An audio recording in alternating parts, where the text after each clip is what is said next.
আসসালামু আলাইকুম। আজকে আমি রান্না করেছিলাম দেশি চিকেন। চিকেনটা অনেক টেস্টি হয়েছিল। এখানে চিকেন এনে এখানে চিকেনটা ভালো করে কেটে আমি ধুয়ে রেখে দিয়েছি।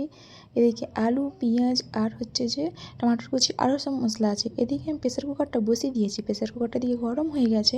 প্রেসার কুকারের মধ্যে আমি তেল ঢেলে দিয়েছি। তেলটাও গরম হয়ে গেছে। তেলের মধ্যে আমি গোটা লঙ্কা, গোটা জিরে আর গরম মশলা দিয়ে দিয়েছি। একটা তেজপাতাও দিয়ে দিয়েছি। দিয়ে ভালো করে আমি মশলাটাকে হালকা নাড়াচাড়া করে নিচ্ছি। এদিকে মশলাটা হালকা নাড়াচাড়া হতে থাক, ওদিকে চিকেনটা রেডি করে নিয়েছি। এদিকে আমি এর মধ্যে পেঁয়াজ দিয়ে দিয়েছি। আমি ভালো করে মশলাটাকে কষাবো না, একেবারেই সব একসঙ্গেই তুলে দেবো। এদিকে পেঁয়াজ দিয়ে দিয়েছি। এরপরে আমি আদা রসুন বাটাটাও দিয়ে দিয়েছি।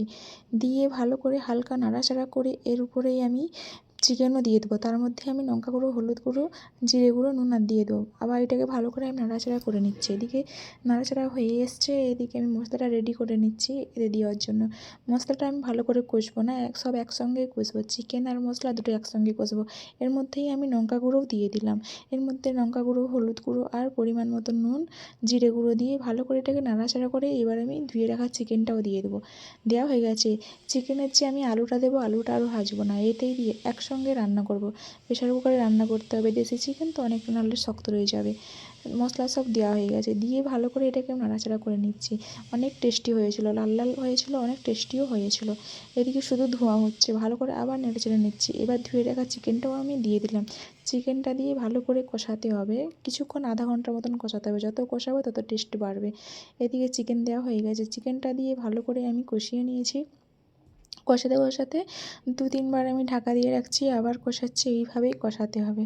যত কষাবে তত টেস্টি বেড়েই যাবে। এদিকে আমি ঢাকা দিয়ে দিয়েছি, আবার ঢাকা খুলে দেখছি চিকেন থেকে পানি ছেড়ে দিয়েছে। আবার ভালো করে আমি কষিয়ে নিচ্ছি চিকেনটাকে।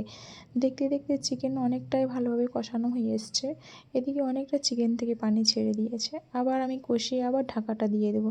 এর মধ্যে কিছুক্ষণ কষানো হয়ে গেলে এর মধ্যেই আমি ধুয়ে রাখা আলুগুলোও দিয়ে দেবো। আলুগুলো ভাজা হয়নি। কি ধোঁয়া হচ্ছে, অনেকটা পরিমাণের ধোঁয়া হচ্ছে, বাতাস হচ্ছে তো তাই এদিকে শুধু ধোঁয়া হচ্ছে। আমি ধোঁয়াটাকে শুধু হাত থেকে খেদাচ্ছি, যে হাত দিয়ে আর যায়, ধোঁয়া তো আর যায়নি। দেখতে দেখতে চিকেনটা প্রায় অনেকটা কষানো হয়ে এসছে। এর মধ্যে আমি আলুগুলোও দিয়ে দেবো। আবার একবার চাপা দিয়ে রাখছি। চাপা দেওয়ার পরে চিকেনটা খুব ভালোভাবে কষানো হয়ে গেছে।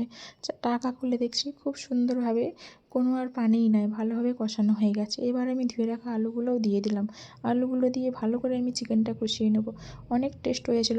আজকে আমি ভাত খেয়েছিলাম, অনেক টেস্টিও লেগেছিলো। ভালোভাবে কষিয়ে নিয়েছি।